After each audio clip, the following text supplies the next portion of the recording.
Energy blocks. We often cannot see the forest from the trees.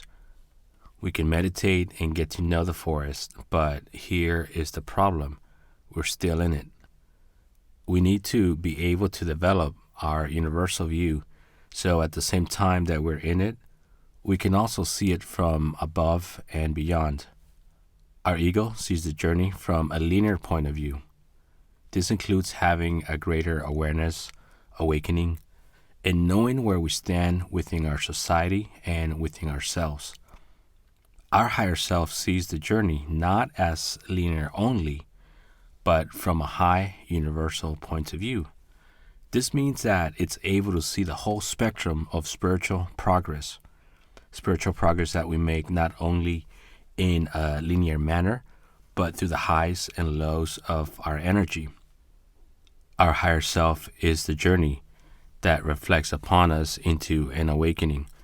This means that we're one, our higher self is who we are as one, but in order to break things down and measure and quantify our experience of being one, we must reflect upon our journey in order to have that awakening. This means that we're able to quantify and measure things.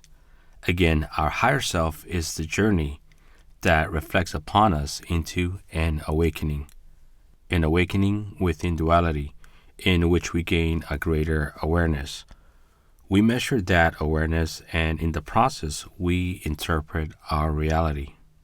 One of the key areas of our journey is that our journey also consists of ascension before we transcend towards our transformation, whether they are goals or even just enlightenment. Whatever you're trying to accomplish, whether it is a goal, transformation, or simply just enlightenment, there will be certain points or goalposts, if you will, goalposts that we must achieve in order to reach the next step. And the reason we break this down to such a map with these goalposts is that it allows us to measure our progress into ascension and transformation. Let's zoom in and talk about ascension for now as an example. Ascension occurs when we are in an energy flow. But what happens when this flow slows down or completely stops? What we do for the sake of clarity and for the sake of simplicity is that we simply label anything that stops our energy as an energy block.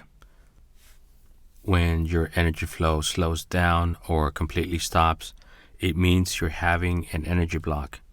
And I'm using the term energy block in general terms to address any inner issue that we want to detect, any issue that we want to deal with, and find ways to carry on our journey towards our transformation. An energy block can be anything, from a small issue such as a minor annoyance, one that you get from someone, or feeling tired, having anxiety, having fear, anger, depression. And I know I'm putting completely different issues with different levels of pain all into one bucket. But what we must do is that we must simplify and clarify our issue so that we may begin to address it.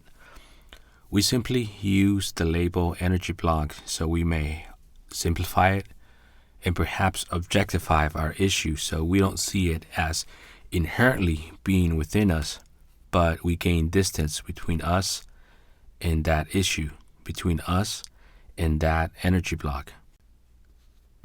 If we are not able to break down an energy block, no matter how big of a monster it might be, then we might not be able to fight it, or it will be a lot difficult to fight it with the good energy that we have.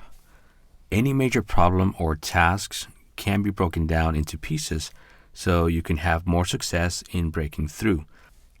Our inner energy is an invisible force. A good metaphor would be that our energy is like water. It can transform through many different stages.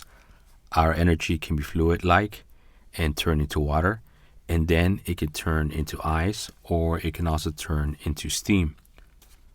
But one question that we really have to ask and be aware of is, what makes energy blocks different from our ascension point. Imagine the process of ascension taking place much as if we were piloting a jet on the runway. This jet will go from having the wheels turning to picking up speed at such a fast pace that it will encounter a pushback from the wind. When a jet feels that draft, that pushback, that's what I call the ascension point. If it breaks through that period of time, it will then find itself ascending and no longer fighting that wind that it was facing. It will face the most pressure right before takeoff. That is ascending. An energy block would be anything preventing that jet from taking off at all. And the jet will either have to find a way to go around it or ascend before it crashes head-on with that block. And you might be asking, how does this apply to my life? Well, some of the energy blocks we often face towards achieving our main goals are not feeling motivated to carry throughout our day and focus on the most important things we must do, not wanting to get out of bed or get out of the couch and do something productive, completely ignoring productive actions and falling back on destructive behavior or bad habits.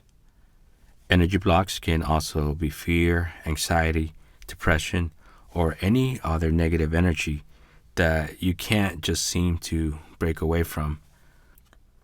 And we will go through specific steps that you can take in order to get through any of these energy blocks so that you may continue to ascend upon your journey. One question to address is it important to look at how our energy blocks were created? At times, I would say yes, but not to find comfort in the negative energy that they were created in. We can look back and see that negative energy so that we may be able to change it, to transpire it to good energy, and simply dim down the remaining negative energy. By this I mean we get rid of much negative energy that we can, but realistically there will oftentimes be negative energy that will remain. There will be remnants of it. So what we do is we either take the remaining negative energy as a pivot point in order to ascend, we use it as fuel, or we simply let go of it and we continue to ascend in the best manner possible. And a better question to ask is why? Why do I want to attain my goals and transform my lifestyle? There has been books upon books written about knowing your why, but it's simple. Gain clarity and know your true reasons why you want to change. Reading books on knowing your why might be beneficial, but what is even more beneficial is in gaining clarity and in picturing your true why and taking action. Big emphasis on taking action. What often happens is that we simply look back at that negative energy that created those energy blocks, and we grow so accustomed to them. We try to understand them, which is our nature, and we end up becoming so used to them. Not only that, but we then continue to feed them and allowing them to pervade within our energy. What I mean by this is that when we look back on our why, what happens is oftentimes we just continue to loop into asking why, and we do it over and over again, and it sort of builds a shield that we cannot break from. And what we're trying to do is break away from our energy blocks and ascend. And if we look back too much, we're reflecting too much on the past rather than moving forward and ascending towards our future. That is why we must become aware of our current energy so that we can cut off any relooping that we subconsciously fall into, and instead allow for a natural pathway to move past that negative energy that created those energy blocks.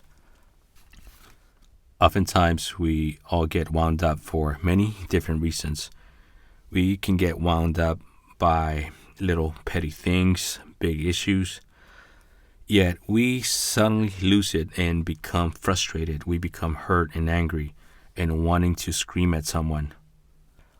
Whatever the energy block is, here are a few things that will help you. Understand that your feelings are real, and trying to cover them up might not help. If trying to forget how you feel doesn't help, then you have to confront this issue and bad feelings straight on. Begin by asking, how does this energy block relate to my ego self? And then ask, how does this energy block relate to my higher self? Is it that perhaps your ego feels that it's been jerked around a bit? Or do you feel that this energy block is obstructing with having a deeper connection with your higher self? The moment you realize that your higher self has been depleted, it's time to gain greater awareness at bringing it back. Nothing will truly fix the underlying problem in an instant, but we can begin by gaining greater awareness into these two areas of our dual energy, our ego and our higher self. Once we acknowledge these two areas, it's time to begin moving towards feeding them with light and quelling their thirst and hunger. These energy blocks will begin to quell once you become aware of your energy of duality in such a way that you will shift towards filling these energy blocks with light and shrinking them in the process. As your energy begins to gain greater clarity of where you are and where you're moving towards, you will then realize that those moments of negativity, moments of anger, of frustration, those moments are simply in the past. Those moments are not part of your ascension. Those moments are not part of where you are in the now. And perhaps you have heard me say this before, but one of my favorite dynamic mantras is, I'm over it. Or in more explicit terms, I'm the hell over it. So I'm over it really helps. If you want to reloop in something that's going to help you gain distance from where you are in those energy blocks that are in your past. And my way of doing that is by saying that mantra, or as I like to call them, dynamic mantras, and that is, I'm over it. This allows me to put any energy blocks aside and move forward. Now that you are reconnecting with your dual energy, it has begun to recharge again, and each passing moment is now being filled with a source of light, a true source of light that exists in the realms of your universe, that has always been there to give you all that you need. It's been there to nurture you and to guide you.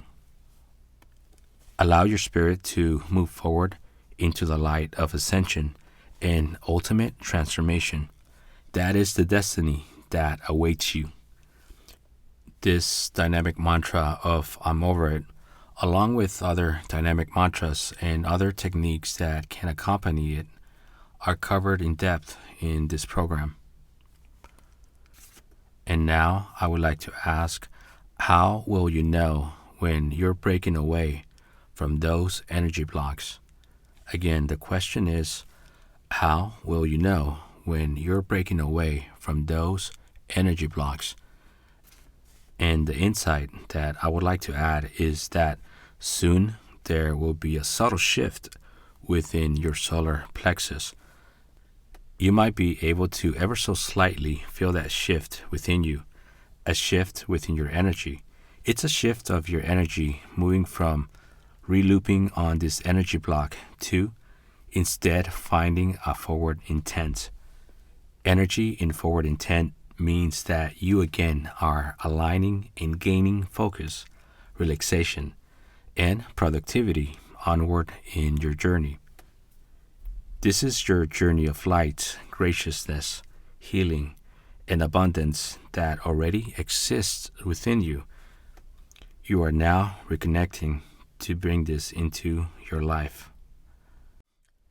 And I call it intense because this subtle shift of energy now intends on realigning with your journey so that you may move onward, perhaps just simply move onward to put some distance between you and this energy block, or move onward to bigger and better things, and perhaps move forward and once again focus on your ultimate goals and your ultimate transformation. In the following module, I will go more in depth on how to clear up energy blocks.